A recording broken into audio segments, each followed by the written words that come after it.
우리말 성경 누가복음 5장 1절에서 11절까지의 말씀을 우리 한 절씩 교독하시겠습니다.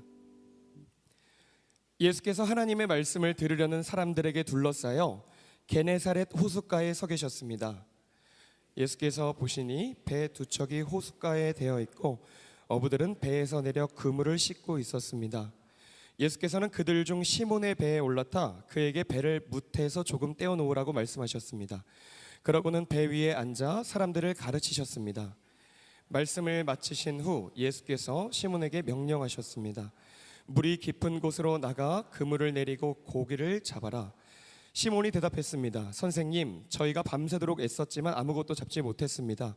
그러나 선생님의 말씀대로 제가 그물을 내려보겠습니다. 어부들이 그 말씀대로 했더니 그물이 찢어질 정도로 많은 고기들이 잡혔습니다. 그래서 그들은 다른 배에 있는 동료들에게 와서 도와달라고 손짓했습니다. 그들이 와서 두 배의 고기를 가득 채우자 배가 가라앉을 지경이 되었습니다. 시몬 베드로가 이 광경을 보고 예수의 무릎 앞에 엎드려 말했습니다. 주여, 제게서 떠나십시오. 저는 죄인입니다. 베드로와 그 모든 동료는 자기들이 잡은 고기를 보고 놀랐던 것입니다.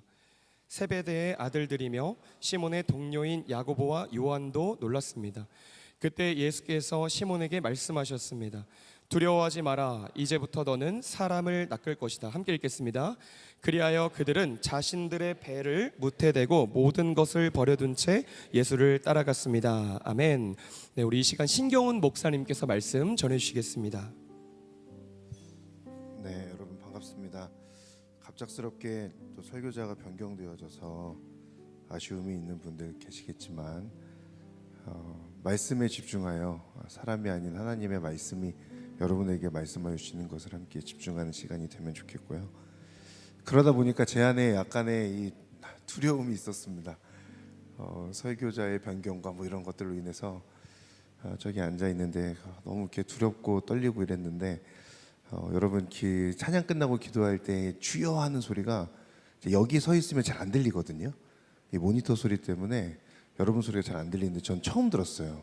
저 이렇게 앞쪽에 나왔다가 여러분들의 주여 소리가 엄청 이렇게 간절함의 소리라는 것을 처음 딱 듣게 되고 제 안에 갑작스러운 용기가 생겼습니다. 그래서 너무 감사하고요. 또 우리가 함께 오늘 이 시간에 하나님의 말씀을 우리가 묵상하고 또 보면서 하나님께서 주시는 그 마음들이 우리의 마음 가운데 새겨지는 그런 은혜가 있기를 바랍니다. 제가 잠시 기도하고 말씀 나누겠습니다. 사랑하는 하나님, 오늘 이 시간 또 하나님 누가복음 5장의 말씀을 통하여서 하나님의 마음을 깨닫게 되는 시간 되기를 간절히 원합니다. 주님, 찾아오셔서 각자의 마음에 찾아와서 말씀하여 주시고 또 하나님의 뜻과 하나님의 그 말씀이 우리의 마음에 새겨지며 다시 한번 하나님 앞에 믿음의 결단을 올려드리는 시간이 될 수 있도록 인도하시고 함께하여 주시옵소서. 감사드리며 예수님의 이름으로 기도합니다. 아멘. 네, 우리 6월의 주제는 뒤에 보이시는 것처럼 카운트다운입니다. 예배 선교 컨퍼런스 카운트다운, 여러분 이미 공동체에서 아마 많이 들으셨을 텐데요. 카운트다운은 단순히 숫자를 거꾸로 세며 시간을 죽이는 기다림의 시간이 아닙니다. 카운트다운 집회를 향한 카운트다운은 이미 시작되었지만 지금의 이 카운트다운은 선교를 향해 나아가기 전 은혜를 경험하고 우리 안에 온전히 그 은혜를 응축시켜 나가는 그런 시간이라고 저는 생각합니다. 카운트다운 집회를 통하여서 열방을 향한 진정한 카운트다운이 시작되고 있는 거죠. 여러분, 카운트다운은 이미 잘 아실 텐데 예배의 선교 컨퍼런스입니다. 예배의 회복을 통하여서 우리 안에 경험한 그 은혜의 힘을 붙들고 열방을 향해 선교의 자리로, 하나님의 그 부르심과 보내심의 자리로 나아가는 것이죠. 하나님의 부르심을 따라가기 위해 예수님을 따르는 제자들이 자신의 안전한 자리였던 그 배를 버리고 예수님을 따라갔던 것처럼 우리가 놓기 두려워하는 것, 혹은 없으면 불안한 것, 그동안 의지하며 살아왔던 것들을 내려놓게 되고 그것을 통하여 주님을 따라가는 그 믿음의 여정이 시작되는 카운트다운, 또 6월 한 달의 시간들이 여러분에게 허락되기를 주님의 이름으로 축복합니다. 저는 예수님을 믿는 사람은, 예수님을 따르는 사람에게 있어서 가장 불행한 것은 적당히 타협하면서 예수님을 따르는 모습이지 않을까 싶습니다. 우리가 사랑하는 사람이 있는데 그 사랑하는 사람을 사랑함에 있어서 내가 챙길 것들은 다 챙겨가고 어느 정도 거리에서 적당히만 사랑하면 상대방이 그 사랑을 느끼지 못할 것이고, 사랑하는 나 자신 또한 내가 사랑한다고 말하는 저 사람을 진짜 사랑하는 것이 맞을까? 이런 생각을 하게 되지 않을까, 의심하게 되지 않을까 생각합니다. 사랑하는 사람을 위해서 헌신하고 섬기고 그리고 사랑할 때 우리의 그 사랑이 증명되는 것이죠. 예수님을 믿는 믿음도 그렇습니다. 예수님을 믿지만 예수님의 뜻에는 사실 별로 관심이 없고, 예수님을 사랑한다고 말하지만 사랑하는 예수님을 위해서 내가 포기할 것들을 포기하지 못하고, 예수님을 사랑한다고 말하면서도 예수님을 위해서 헌신하지 못하고 있다면, 그러면 우리가 진짜 예수님을 따르는 삶이라고 할 수 있을까라는 생각이 드는 거죠. 오늘 누가복음 5장의 말씀을 통하여서 부르심을 쫓아 순종의 발걸음을 떼는 한 사람, 베드로의 모습을 우리가 함께 보고자 합니다. 베드로와 그의 동료들인 어부들이 있었죠. 그들은 밤새도록 그물을 내려서 물고기를 잡고자 했지만 잡은 것이 하나도 없었습니다. 몸과 마음이 지쳐 있는 상태로 그물을 씻고 있던 어부들을 찾아오셨던 한 분이 계셨죠. 오늘 본문에서 우리가 읽었던 것처럼 예수님입니다. 이들은 예수님으로 인하여서, 찾아오신 예수 그리스도로 인하여서 그들의 삶의 온전한 변화를 경험하게 되죠. 물고기를 잡던 어부들이 사람을 낚는 어부가 되는 장면을 우리가 오늘 함께 보고자 합니다. 사랑하는 여러분, 오늘 본문을 통해서 그 어부들이 경험했던 주님의 은혜와 부르심의 결단이 여러분에게도 동일하게 있게 되기를 주님의 이름으로 축복합니다.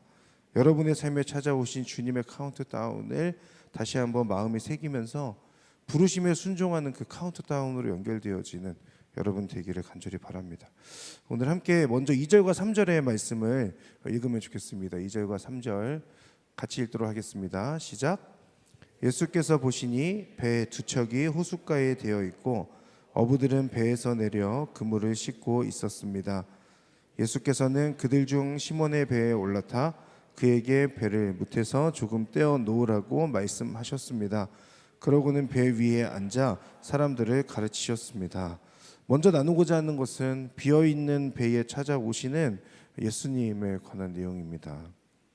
이 본문 속 이 장면들을 상상해 봤습니다. 어느 날 아침에 호숫가에 배 두 척이 정박해 있고 어부들은 그물을 씻고 있습니다. 그러니까 보통 그물을 씻고 있는 것은 낚시를 하기 위한 손질이거나 아니면 낚시를 마친 후에 다음 낚시를 위한 손질일 겁니다. 오늘 본문의 모습은 후자였죠. 오늘 본문을 통해서 알 수 있는 것처럼 어부들은 밤새도록 애쓰고 수고하며 물고기를 잡고자 했습니다. 그러나 아무것도 잡지 못한 상태에서 아침 새벽을 맞이하게 되었고, 이제 그들이 그물을 씻고 있는 것은 오늘은 더 이상 물고기를 잡지 않겠다라고 하는 그 의미를 담고 있는 행동이었습니다. 밤새도록 수고하였지만 그러나 수확이 없는 상태에서 지친 몸과 포기하는 마음으로 그물을 씻고 있는 어부들의 모습을 볼 수 있죠. 그런데 오늘 본문을 자세히 보면 그 모습을 지켜보고 있는 한 사람이 있었습니다. 2절의 말씀을 보면 예수께서 보시니 라고 그렇게 오늘 본문을 시작하고 있어요. 예수께서 보시니, 자신의 모든 경험, 노하우 등을 동원하여서 밤새도록 그물을 던졌던 어부들, 하지만 아무것도 잡지 못한 상태로 낙심하고 허무한 상태에 있는 그 어부들을 보고 계신 예수 그리스도, 그리고 그 주님께서는 그들 중에 시몬의 배에 올라타셨다라고 그렇게 오늘 본문에서 설명하고 있죠. 여러분, 혹시 여러분의 일상이 이 호숫가의 베드로와 혹은 어부들과 같았던 적은 없습니까? 열심히 노력하면서 최선을 다하여서 인생의 밤바다에서 치열하게 수고하고 땀 흘리며 여러 번의 그물을 던졌지만 그러나 돌아오는 것은 텅 빈 배와 같은 삶의 허무함, 겉으로는 아무 문제 없이 사람들 틈에서 살고 있지만 사실은 홀로 있는 시간이 되면 스스로의 목소리에 귀 기울이고 되뇌이는, 내 인생의 배에는 무엇이 담겨 있는 걸까? 정답을 모르겠는 그 질문 앞에서 홀로 무너져 내리는 그런 마음의 공허함이 혹시 여러분 안에 있지는 않은가라고 하는 질문을 먼저 던져보고 싶습니다. 그런데 감사한 것은 오늘 본문의 첫 시작처럼 그 모습을 주목하고 계시고 지켜보고 계시는 한 분이 계신다는 거죠. 예수 그리스도께서 그 모습을 지켜보고 계신다는 겁니다. 예수께서 보시니 주님께서 동일하게 어부들을 보셨던 것처럼 지금 그 빈 그물을 붙잡고 그물을 씻고 있는 그 마음의 허무함, 그 모습으로 우리가 일상을 살아가고 있는 그런 우리들의 모습과 우리들의 마음을 지켜보고 계신 예수 그리스도가 계신다는 거죠. 그리고 더 나아가서 예수님께서는 단순히 그 모습을 지켜보고만 있지 않으시고 빈 배에 오르셨다라고 그렇게 설명하고 있습니다. 공허하고 무너진 마음에 예수님께서 찾아오시는 거죠. 여러분, 예배의 시작이 어디에서부터 시작되는가? 그 빈 배를 주님께 내어드리는 것에서부터 시작되는 거예요. 내 삶의 빈 공간, 실패의 자리, 때로는 허무함의 그 이유를 주님 앞에 솔직하게 내려놓고 오픈하는 것입니다. 그러면 그 허무함으로 가득한 그 삶의 공간에 오히려 주님께서 찾아오시고 주님의 사랑으로 채워지고 주님께서 일하시기 시작하는 거죠. 오히려 비어있기 때문에 그곳에 주님의 사랑이 더욱 가득 찰 수 있음을 여러분 꼭 기억하시면 좋겠어요. 시편 51편 17절에 보면 개역개정으로 이렇게 되어 있습니다. 우리 함께 읽어볼까요? 자, 시작. 하나님께서 구하시는 제사는 하나님이여 상하고 통회하는 마음을 주께서 멸시하지 아니하시리이다. 아멘. 산산조각난 영혼이라고 할지라도 그 영혼에 하나님이 임하시면, 그리고 하나님을 초청한다면 하나님께서는 그 마음을 멸시하지 않으시고 찾아오신다라고 말씀하고 있습니다. 지치고 힘들어 상한 심령이 되었고, 그리고 텅 빈 것 같은 허무함을 느끼는 나의 심령이지만 임재하시는 주님으로 인하여서 채워지는 은혜가 있고 영혼의 회복을 경험하게 되는 거죠. 우리 하나님 앞에 나아갈 때 상한 심령으로 나아간다는 것은 단순히 내 마음이 찢기고 상해 있다는 것만을 의미하지 않습니다. 상하고 찢겨 있기에, 그리고 허무하고 공허하고, 그렇기 때문에 하나님이 없으면 살 수 없다라고 하는 그 간절함으로 이어지고, 하나님을 찾는 그 간절함에 하나님께서는 분명하게 응답하신다라고 말씀하시는 거죠. 사랑하는 여러분, 오늘 여러분의 빈 배에 예수님께서 그 모습을 지켜보시고 찾아오셔서 여러분의 영혼에 임하게 되는 밤이 되기를 간절히 바랍니다. 주님께서 여러분을 그대로 내버려 두지 않으시고 여러분의 마음의 문을 열고 들어가셔서 주님께서 여러분과 함께 더불어 먹게 되는 그 놀라운 은혜와 그 기적을 경험하는 기도의 자리, 오늘 이 시간이 되기를 간절히 바랍니다. 두 번째로 함께 나누고자 하는 것, 상식보다 앞서는 주님의 말씀입니다. 자, 배에서 말씀을 마치신 주님께서 시몬에게 명령하세요. 4절 말씀인데 4절 같이 읽어볼게요. 4절. 자, 시작. 말씀을 마치신 후 예수께서 시몬에게 명령하셨습니다. 물이 깊은 곳으로 나가 그물을 내리고 고기를 잡아라. 아멘.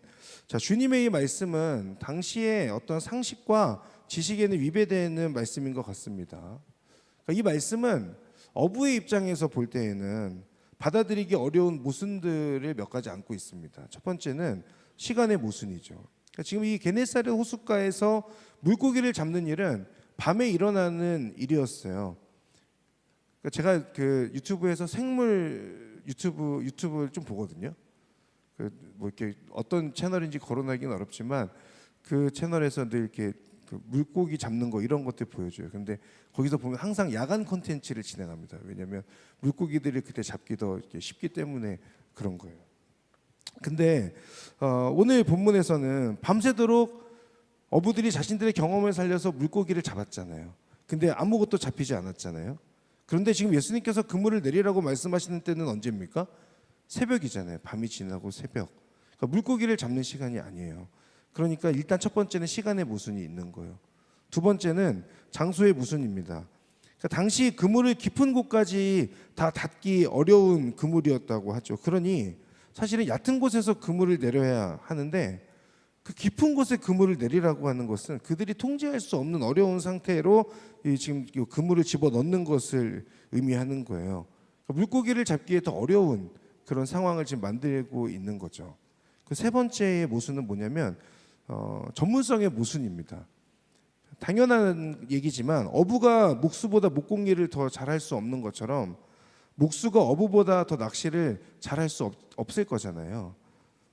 어부 입장에서는 지금 어이없는 말입니다. 그런데 더 놀라운 것은 5절에 나오는 베드로의 반응이에요. 5절 중요한 부분인데 5절 말씀 같이 읽을게요. 자, 시작. 시몬이 대답했습니다. 선생님, 저희가 밤새도록 애썼지만 아무것도 잡지 못했습니다. 그러나 선생님의 말씀대로 제가 그물을 내려 보겠습니다. 아멘. 자, 베드로는 밤새 수고한 자신의 경험과 잡은 것이 없는 현재의 상황에 대하여서 먼저 솔직하게 말합니다. 선생님, 제가 해봤는데 저의 지식과 모든 경험을 다 가지고 할 수 있는 모든 노력을 다 해봤는데 잡지 못했습니다 라고 그렇게 이야기하고 있는 거죠. 그러나 베드로의 위대한 점은 그것에 머물지 않았다는 거예요. 자신의 생각과 경험에서는 분명하게 이것은 불가능한 일이라는 것을 알아요. 하지만 지금 베드로는 자신의 경험과 현재의 상황보다 주님의 말씀을 더 중요하게 여깁니다. 그래서 이 부분에서 중요한 것이 그러나인 거죠. 저의 경험과 생각 안에서는 고기가 잡힐 일이 없습니다. 그러나 주님이 말씀하시니 저의 경험과 생각을 접어두고 말씀하신 대로 해보겠습니다. 이것이 베드로의 고백입니다. 제 생각에서는 일어날 일이 아니지만 불가능하다고 생각되어지지만 그러나 주님께서 말씀하시니 한번 해보겠습니다. 그 순종, 그 결단이죠. 팀 켈러 목사님께서 이렇게 말씀하셨어요. 하나님을 말하다라고 하는 그 책에 나오는 내용인데 신앙이란 내가 이해할 수 있을 때만 순종하는 것이 아니다. 만약 내가 동의하는 부분만 순종한다면 나는 하나님을 믿는 것이 아니라 내 이성을 믿는 것이다. 참된 믿음은 내 이해의 한계 너머에서 하나님이시기에 순종하는 것이다 라고 그렇게 기록하고 있어요. 내가 이해할 수 있을 때만 순종하는 것, 내가 동의하는 부분만 순종한다는 것, 그렇다면 그것은 하나님이 아니라 나의 이성을 신뢰하는 거겠죠. 그러나 하나님을 믿는다는 것은 나의 이성과 나의 이해의 그 한계를 넘어서서 하나님께서 말씀하시기 때문에 순종하게 되는 것, 그것이 오늘 본문에서 우리가 생각해 볼 수 있는 믿음의 사람, 신앙의 모습이라고 할 수 있어요. 세상은 여러 경험과 데이터, 확률을 요구합니다. 마치 유튜브에 보면 내가 한번 보면 그 다음에 또 알고리즘이 떠서 계속해서 비슷한 내용들이 계속 나에게 올라오잖아요. 마치 그것이 나의 세상이고 나의 생각이고 내 것인 것처럼 그렇게 말하는 것 같죠. 그러면 우리는 그 생각이 어느 순간 갇혀버립니다. 그러나 주님을 따르는 길은 내 생각 안에서 다 이해되고 받아들일만 하니 받아들이고 따르는 것이 아닙니다. 생각해 보니까 이것은 저에게 어려운 일입니다. 제가 해봤는데 경험상 안 되는 겁니다 라고 말할 수는 있겠죠. 그러나 이런 나의 생각과 경험 안에 머물고 멈춘다면 그것은 아까 우리가 봤던 것처럼 순종이 아니라 그냥 이해하는 거예요. 우리가 믿고 고백하는 것은 주님, 제가 경험한 것 있고 저만의 생각도 분명하게 있습니다. 그러나 주님께서 말씀하시니 순종하여 행해 보겠습니다. 이것이 우리의 고백이자 믿음의 선포가 되어야 할 것입니다. 주님께서 말씀하시니 순종하겠습니다. 사랑하는 여러분, 주님께서 여러분에게 무엇을 말씀하시는지를 온전히 깨닫게 되는 것, 하나님의 말씀을 묵상하며 하나님께서 나에게 어떠한 마음의 감동함을 주시는지를 예민하게 반응하는 것, 주님의 음성을 듣게 된다면 그 주님의 음성을 붙들고 나의 생각과 나의 이해를 뛰어넘어서 주님께서 주시는 확신이 있다면 그 마음 붙잡고 한 걸음 더 나아가는 것입니다. 그것이 믿음이에요. 물론 이제 문제는 주님께서 나에게 무엇을 말씀하시는지 잘 안 들린다는 데 있습니다.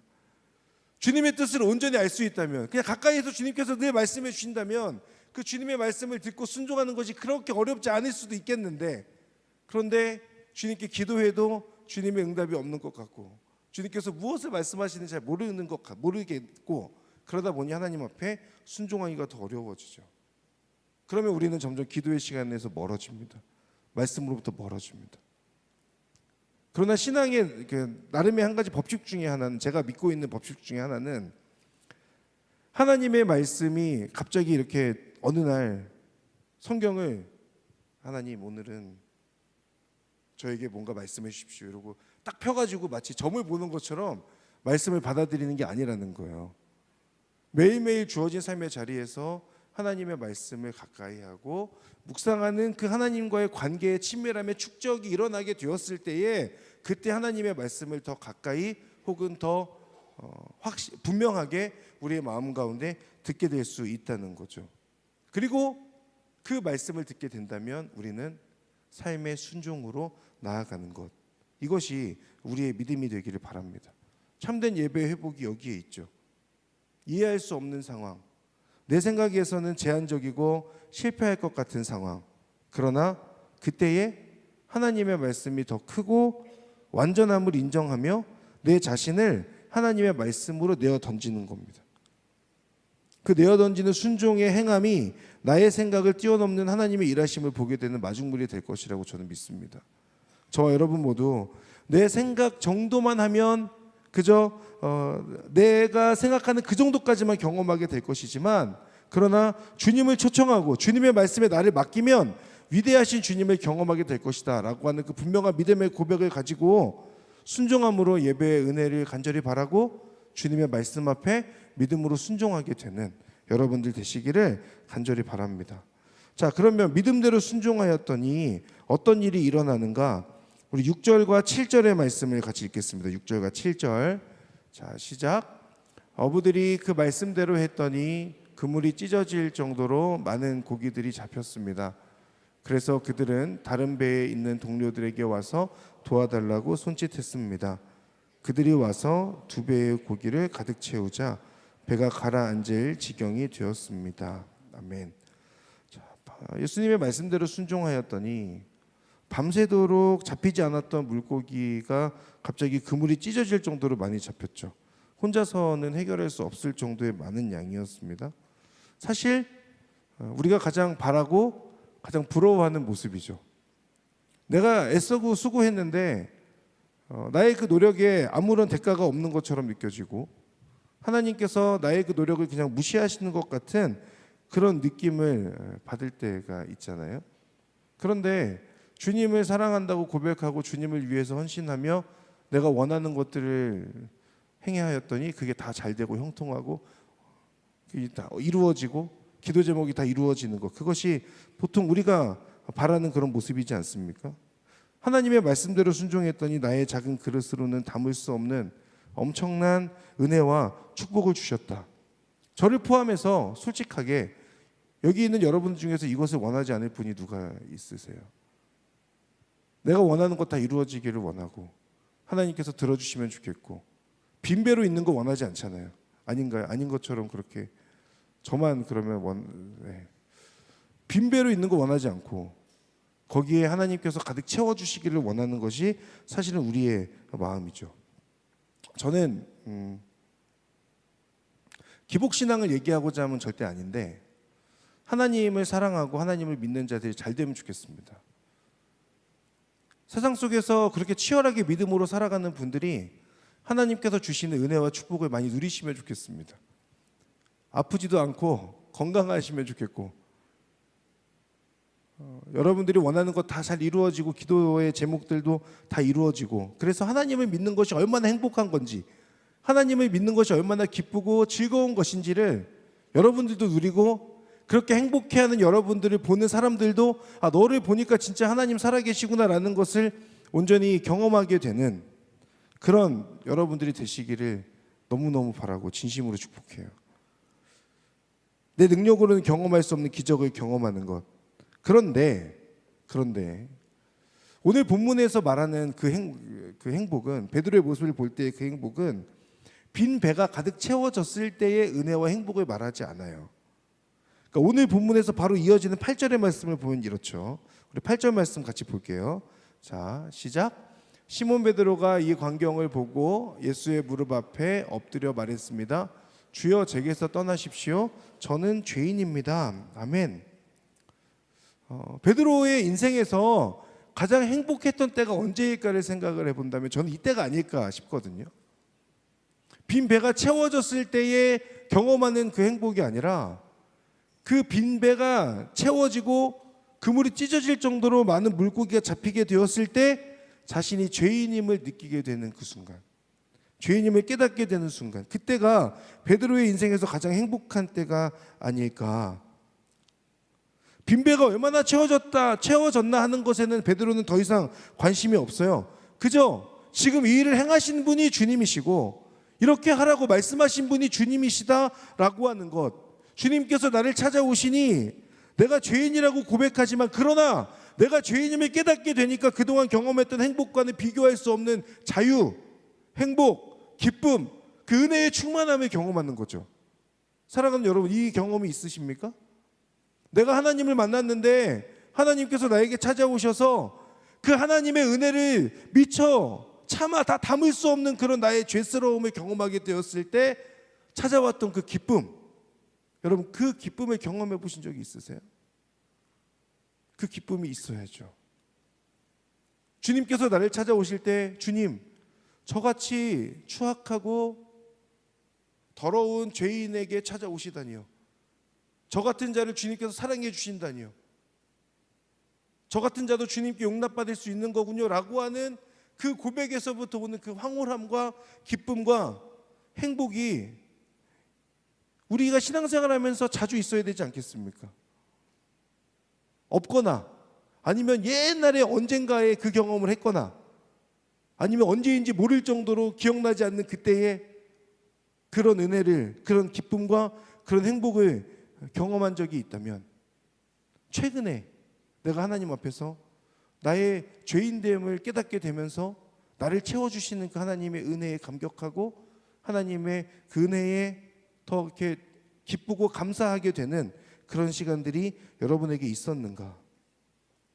베드로는 이후에 온전히 변화된 삶을 살지 않습니까? 구원해 주실 분을 만났으니까. 어둠으로 가득했던 자신의 삶에 한 줄기의 빛이 찾아오는 것을 경험하게 되니까 이후 자신의 모든 삶의 목적이 배를 채우고 물고기를 많이 잡아서 부자가 되는 것이었다면 그 이후부터는 물고기를 잡는 사람이 아니라 사람을 낚는 어부가 되는 것이 그의 삶의 목적으로 바뀌게 되니 그 변화된 삶 앞에서 베드로는 진정 그의 인생에서 가장 행복했던 때를 이때로 기억하지 않을까 싶은 거죠. 사랑하는 여러분, 여러분의 삶에서도 가장 큰 행복의 그 경험은 크신 하나님 앞에서 나의 죄인됨을 깨닫고 자금을 발견하게 되는 경험인 줄 믿습니다. 빈배의 채워짐의 여부가 중요한 것이 아닙니다. 예수님이 나를 찾아오셨고 구원의 문이 열렸음을 깨닫기에 나의 죄인됨을 깨닫는 순간은 가장 큰 행복의 순간입니다. 제가 사실 이 원고를 써놓고 여러분들의 반응을 보고자 했어요.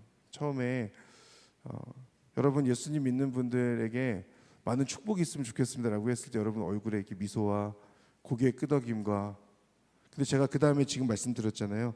그런 게 중요한 게 아닙니다. 그런 채워짐 여부보다 더 중요한 것은 내가 죄인임을 깨닫게 되고 예수님이 내 삶의 주인이 되었다라고 하는 것을 고백하는 순간이지 않겠습니까? 라고 이야기했을 때 여러분의 대부분 많은 분들은 고개를 떨구고 계셨어요. 근데 제가 분명하게 도전할 수 있는 것은 우리의 삶의 어떠한 채워짐의 경험보다 더 중요한 건 주님이 나의 주인 되어 주시는 순간이라고 저는 믿습니다. 여러분도 분명히 그걸 믿고 계실 거라고 생각합니다. 나의 죄인됨을 깨닫게 되는 순간, 자신이 죄인됨을 하나님 앞에 온전히 깨닫게 되고 고백하는 그 순간. 그러면 오늘 주님께서는 자신이 죄인이다라고 하는 것을 고백하는 베드로에게 어떻게 말씀하시는가? 우리 10절의 말씀 같이 보겠습니다. 10절. 자, 시작. 세베대의 아들들이며 시몬의 동료인 야고보와 요한도 놀랐습니다. 그때 예수께서 시몬에게 말씀하셨습니다. 두려워하지 마라. 이제부터 너는 사람을 낚을 것이다. 아멘. 두려워하지 마라. 이제부터 너는 사람을 낚을 것이다. 이 말씀에는 두 가지 의미가 있다고 묵상했습니다. 첫 번째는 용납입니다. 네가 죄인이라고 말하지 않아도 너의 죄인됨을 너무 잘 알고 있다는 또 주님의 말씀처럼 들렸어요. 두려워하지 마라. 내가 알고 있으니 두려워하지 말라고 말씀하시는 거죠. 왜? 이미 죄인인 줄 알고 찾아오셨고 사실은 죄인이기 때문에 찾아오신 거잖아요. 아픈 사람에게 의사가 필요한 것처럼 죄인에게는 예수님이 필요하고 예수님의 은혜가 필요하지 않습니까? 예수님께서는 그 모습을 보시고 빈 배를 채워주시기 위해서 오신 것이 아니라 그 영혼, 베드로의 영혼을 구원하기 위하여서 베드로의 실패 현장에 찾아오신 거죠. 여러분의 삶의 자리에 주님께서 찾아오신다는 것은 여러분의 삶이 온전히 형통하게 되기를 바라는 마음이실 수 있지만, 그러나 더 중요한 것은 여러분의 마음의 주인이 주님이시다라고 하는 것을 분명하게 깨닫게 하여 주시기 위해서 예수님께서 찾아오시는 거예요. 용납. 또 한 가지는 소명입니다. 이제부터 너는 사람을 낚을 것이다. 물고기를 잡는 것이 너의 부르심이 아니다. 너는 사람을 낚는 사람이 될 것이다 라고 하는 주님의 부르심, 소명이죠. 여러분 잘 생각해 보면 예수님께서 베드로를 찾아오지 않으셨다면 베드로는 평생 뭐하고 살았겠어요? 물고기 잡고 살았겠죠. 그런데 주님께서 그의 인생에 찾아오심으로 인하여서 그의 소명이 바뀌잖아요. 물고기를 잡는 것이 아니라 사람을 낚는 어부로 온전히 변화되는 거죠. 부르심에 순종하여 나아가는 베드로를 통하여서 우리가 알고 있는 것, 수많은 사람들이 예수님을 믿게 됩니다. 그 베드로를 통해 많은 사람들이 주님께 돌아오게 되고 그 주님을 온전히 영접하게 되는데 쓰임받는 베드로가 되는 거죠. 용납과 소명, 여러분 이것이 복음입니다. 복음은 자격 있다고 생각하는 자에게 주시는 구원의 능력이 아닙니다. 복음은 자격이 없지만 전적인 은혜의 용납하심으로 인하여 죄인을 사랑하시고 죄인인 우리들을 의인이라고 칭하여 주시는 것, 그것이 기쁜 소식이죠. 저와 여러분 모두 그 주님의 은혜에 의해 지금 모두 다 이 믿음의 길을 걸어가고 있는 것입니다. 복음이 영혼을 구원하는 기쁜 소식이 되는 것은 주님 앞에서 자신이 죄인이라고 하는 것을 깨닫기 때문에 가능해지는 것입니다. 그러니 아까 말씀드린 것처럼 죄인임을 깨닫는 순간은 역설적이게도 우리의 인생에서 사실은 가장 기쁘고 가장 행복한 순간인 거예요. 왜? 주님께서 찾아오셔서 내가 죄인됨을 깨닫지 못했다면 나는 늘 내 삶의 주인이 내가 되어서 살아가고 있을 테니까. 그 빈배를 채우는 삶을 살아갈 테니까. 근데 여러분 빈배를 채우면 뭐합니까? 다시 그 배는 비어 있게 될 텐데, 그럼 또 다시 가서 그 빈배를 채워야 될 거 아닙니까? 채워지지 않으면 낙심하고 실망하고. 그러나 주님께서 우리에게 약속하여 주신 것은 영원히 목마르지 않는 생수가 바로 예수님이라고 말씀하셨잖아요. 예수님이 우리의 영혼에 찾아오시고 우리 삶의 주인이 되어주시면 우리의 영혼은 더 이상 목마르지 않고 주님으로 인하여 영원한 생명을 누리는 사람이 되는 거죠. 이것이 용납의 복음. 또 하나 소명의 복음. 그 복음은 이전과 다른 소명을 분명하게 우리에게 줍니다. 내가 원하는 삶을 살아가는 것이 아니라 주님께서 원하시는 삶을 살아가는 것. 나를 위해 살아가는 삶이 아니라 주님을 위해 살아가는 삶이 되는 것이죠. 그렇기 때문에 복음의 은혜를 경험한 자, 주님의 용납을 경험한 자는 새로운 소명의 자리로 나아가게 됩니다. 직업의 문제가 아닙니다. 삶을 대하는 태도의 문제입니다. 주님께서 여러분에게 어떠한 소명을 주셨는지를 여러분 꼭 기억하고 그 소명에 합당한 순종의 발걸음 내딛는 저와 여러분들이 될 수 있기를 바랍니다. 물론 매일매일 내가 하나님 앞에서 죄인됨을 깨닫는 그 행복을 경험하는 것은 너무 행복한 일인데, 때로는 나는 어차피 죄인이고 주님께서 나를 용납해 주셨으니까 라고 하는 그 생각으로 스스로를 위로하면 안 됩니다. 가끔 그런 분들이 계십니다. 내가 어차피 주님 믿는 사람이고 주님 나를 사랑하시는데 내가 오늘 한 번쯤 죄 지으면 어떨까라고 생각하죠. 주님으로부터 살짝 멀어졌다가 언젠가 또 다시 가까워지면 되는데 금방 가까워질 수 있는데 주님 항상 그 자리에 계시고, 아까 우리 권우 전사님께서 기도하신 것처럼 천지를 향하여 산을 향하여 눈을 들면 천지를 지신 여호와께서 나를 도와주신다라고 하는 그 분명한 믿음의 고백이 내 안에 있으니까 이번 한 번쯤은 내가 주님께 잠깐 등 돌려도 된다라고 생각할 수 있겠지만, 그러나 내가 진정 주님 앞에서 죄인임을 깨닫는다면 하나님께 용서해달라고 하나님이 너무너무 필요하다고 그렇게 외치게 될 거예요. 그러니 사랑하는 여러분, 하나님 앞에서 나의 죄인됨을 치열하게 경험하고 누리고 그로 인하여서 용납과 소명의 그 복음으로 인해 여러분의 삶이 예수님과 충만해지는 그 은혜가 여러분의 삶에 있게 되기를 주님의 이름으로 축복합니다. 자, 마지막 우리 11절 말씀 같이 읽겠습니다. 11절. 자, 시작. 그리하여 그들은 자신들의 배를 무태대고 모든 것을 버려둔 채 예수를 따라갔습니다. 자, 용납과 소명을 받은 사람의 반응, 모든 것을 버려둔 채 예수님을 따라간다는 거죠. 배를 포함해서 모든 것을 버려두고 예수님을 따라갈 수 있는 이유는 인생에서 이제 예수님이 가장 소중해졌기 때문일 겁니다. 더 이상 예수님보다 귀한 것이 없는 거죠. 예수님이 가장 소중하기 때문에 예수님께서 말씀하시는 것, 원하시는 것을 위해서 살아가는 자가 됩니다. 예수님께서 기뻐하시지 않는다면 그것은 담대하게 내버려둘 수 있는 것이 이제 믿음의 사람의 모습인 거죠. 예수님보다 더 중요한 것은 없기 때문에 뒤를 돌아보지 않고 주님께만 시선을 고정하고 나아가는 거예요. 누가복음 9장 62절의 말씀을 보면 여러분 잘 알고 있는 말씀이 있습니다. 예수께서 그에게 대답하셨습니다. 누구든지 쟁기를 잡고 뒤를 돌아보는 사람은 하나님 나라에 적합하지 못하다.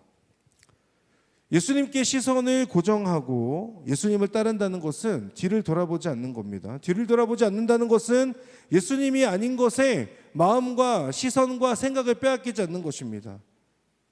주님만을 바라보고 주님께서 가신 길을 나도 뒤에 따라서 가는 것입니다.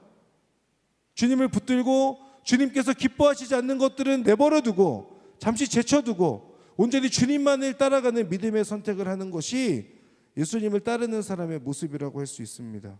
그런데 모든 것을 버려두고 하나님을 따라가고 싶지만 내가 가지고 있는 생각 안에서 나의 삶의 자리에서 자꾸 뒤를 돌아보게 하는 것들이 있죠. 다른 사람과 비교하며 곁눈질하게 되거나 나의 걱정과 불안을 잊게 해주는 쾌락을 쫓기 위해서 시선을 하나님께 온전히 고정하지 못하거나 하나님을 온전히 신뢰하지 못하면서 오는 삶의 미련과 고민으로 인하여서 자꾸 뒤를 돌아보게 되고 나의 것을 버리지 못한 채 예수님을 따라가는 것을 주저하는 모습, 혹시 이 자리에 있는 분 중에 그런 모습을 가지고 계신 분이 있지는 않습니까? 그런 분에게 오늘 주님께서 한 번 더 도전의 말씀을 주십니다. 모든 것을 버려둔 채 예수님을 따르라. 여러분을 지켜준다고 생각하는 그 배를 무태대고 모든 것을 버려둔 채 예수님을 따르기를 결단하는 믿음의 사람들 되시기를 주님의 이름으로 축복합니다. 그러면 주님께서는 우리의 모든 것이 되어주시며 또 여러분을 지켜주실 거예요. 주님께 시선을 고정한 채 따라가면, 주님만을 붙들고 살면, 주님의 손을 붙잡고 있으면 우리의 삶을 책임지시는 예수님의 그 사랑과 은혜를 경험하게 될 것을 믿습니다. 여러분, 그 믿음을 붙잡고 뒤를 돌아보지 않고 배에 머물러 있지 않고 주님께 시선을 고정하여서 주님을 따라가는 여러분이 되기를 바랍니다.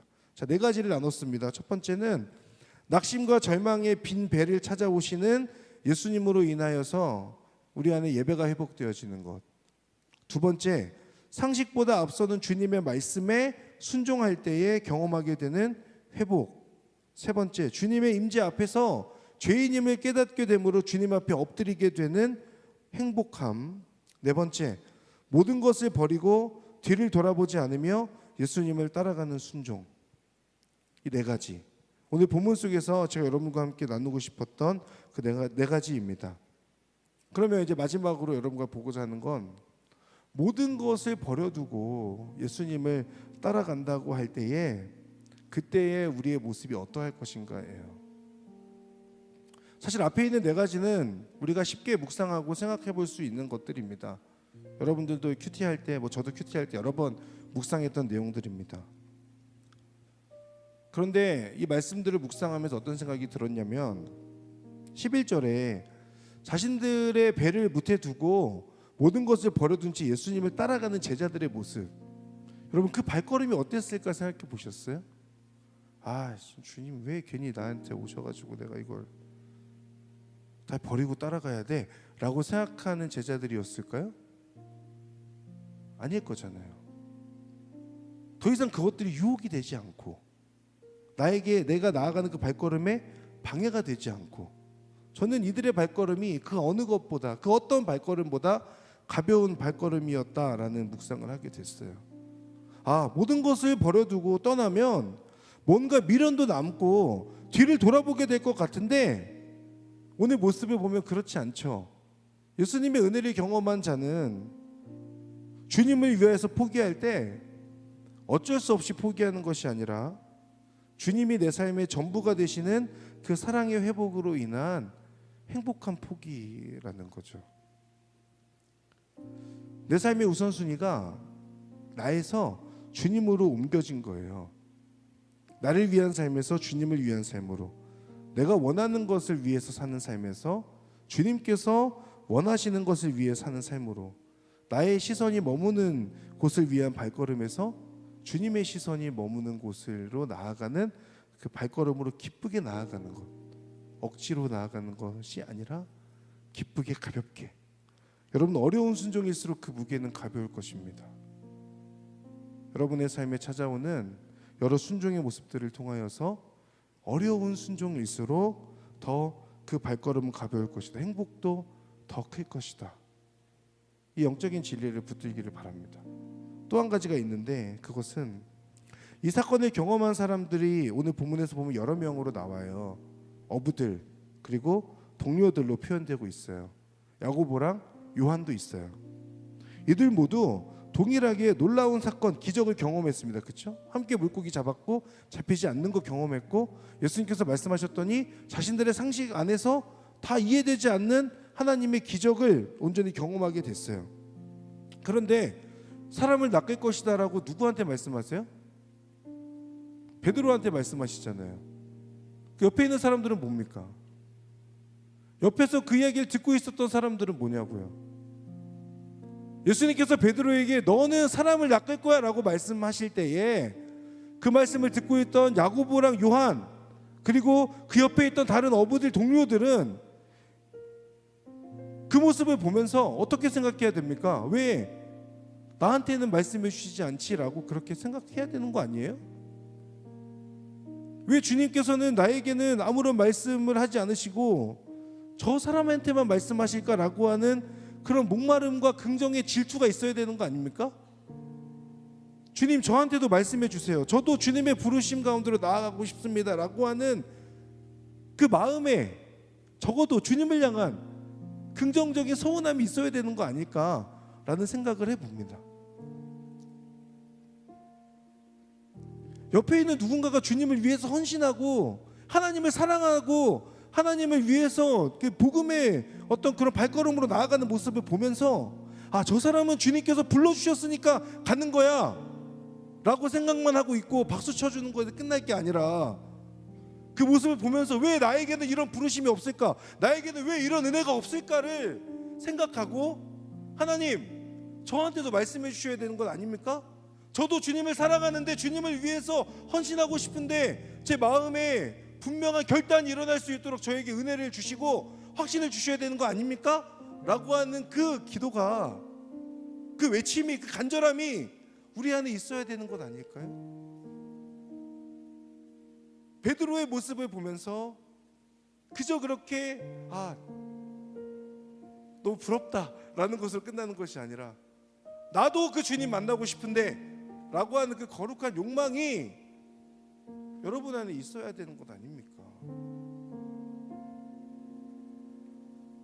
저에게도 말씀해 주십시오. 저도 주님의 부르심 앞에 순종할 수 있도록 하나님 저에게 찾아와 주십시오. 그 믿음의 고백, 그 믿음의 기도가 오늘 밤 여러분의 기도가 되기를 바랍니다. 마지막 세 번째, 근데 정말 감사한 건 뭐냐면 11절을 보면요, 모든 것을 버려둔 채 예수를 따라가는 사람이 베드로만이 아니라는 거예요. 놀라운 일이죠. 그들의 동료들도 함께 갑니다. 야고보와 요한도 함께 가요. 예수님을 따르는 길은 결코 혼자 선택하고 혼자 걸어가는 길이 아닙니다.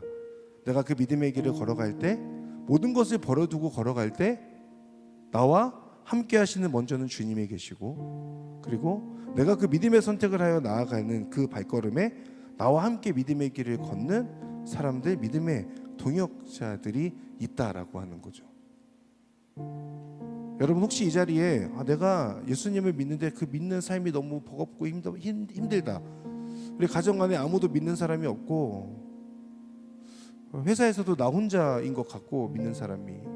그래서 어떤 영적인 외로움을 느끼고 계신 분이 있다면 오늘 이 말씀에 근거하여서 기도하세요. 주님, 베드로가 모든 것을 버려두고 갈 때 베드로뿐만 아니라 야고보와 요한도 함께 가게 하셨으니 하나님, 제가 앞으로 믿음의 길을 걸어가고 주님 붙들고 살겠습니다. 저 외롭지 않도록 저희 믿음의 동역자들 붙여주세요. 그리고 함께 하나님의 나라를 위해서 헌신할 수 있도록 하나님, 저에게 그 동역자들 보내주세요. 믿음으로 가는 길은 결코 외로움의 길이 아닙니다. 사도 바울이 복음을 위해서 헌신하고 중간에 바나바랑 갈라지게 되었잖아요. 그런데 바울의 그 복음의 여정들을 보면 늘 바울과 함께하는 믿음의 동역자들이 있었잖아요. 복음을 위해서 헌신하였더니 계산하고 헌신한 게 아니잖아요. 계산하지 않고 주님의 부르심대로 순종하여 나아갔더니 그 바울의 모습을 보며 많은 사람들이 함께 동화되어져서 하나님의 나라를 함께 꿈꾸잖아요. 여러분, 누군가에게 동역자가 되어주세요. 그리고 여러분에게도 그런 동역자가 있게 되기를 바랍니다. 모든 것을 버리고 주님을 위해 헌신하면 외로울 것 같지만 결코 그렇지 않다는 것. 그러니 걱정하거나 두려워하지 말고 믿음의 걸음을 걸어갑시다. 이것이 또 마지막으로 여러분과 함께 나누고자 하는 마음이었습니다. 우리 함께 찬양하며 기도의 자리로 나아가겠습니다.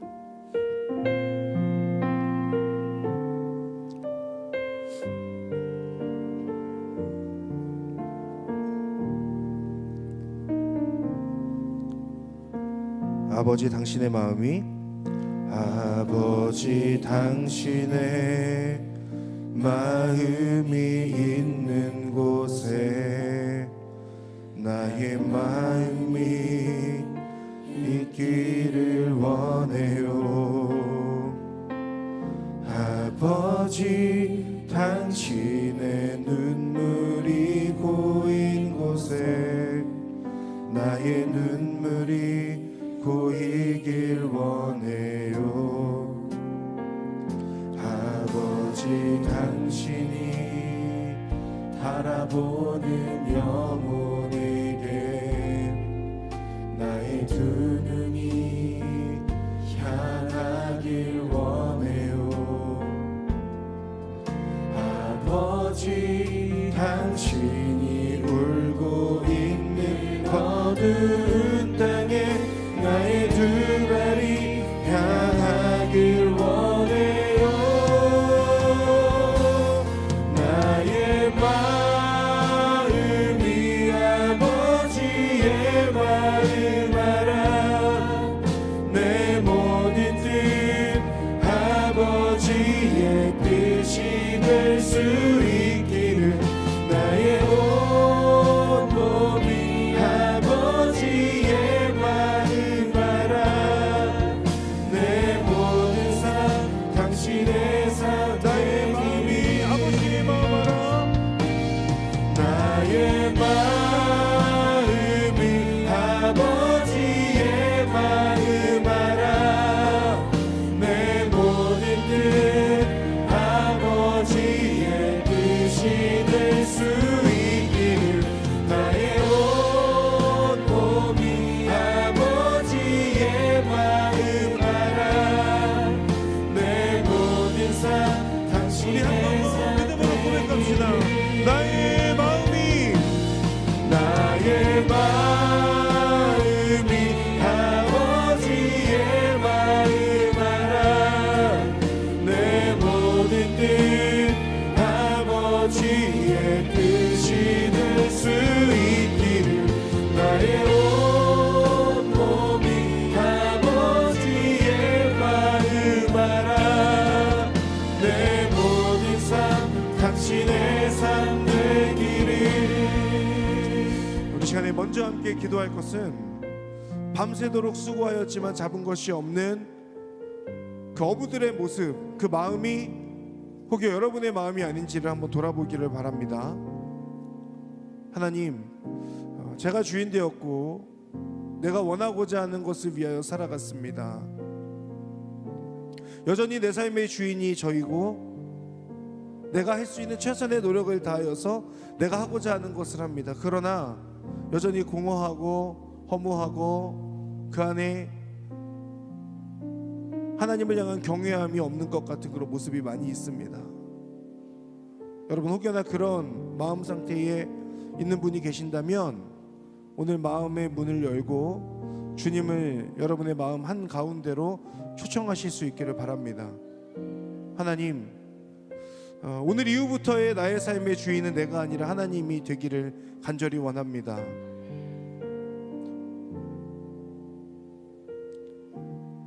제 안에 있는 그 어려움과 고민들을 하나님 앞에 솔직하게 내려놓고 그 빈 배에 있는 나의 그 모습들을 온전히 주님께 내어놓음으로 인하여 진정 나를 찾아오시는 그 주님을 경험케 하여 주시옵소서. 아버지를 온전히 만나기를 소망하고 주님을 바라보기를 원하며 내 삶의 주인이 예수 그리스도 바로 그 주님께서 내 삶의 주인이 되어주시기를 간절히 원하오니 주님 이 시간 찾아와 주시고 역사하여 주시고 저의 마음의 문을 열어 주시옵소서. 그 시간 그 주님의 은혜를 초청하며 주님을 내 마음 가운데 주인으로 모시며 함께 주여 한번 부르며 기도하겠습니다.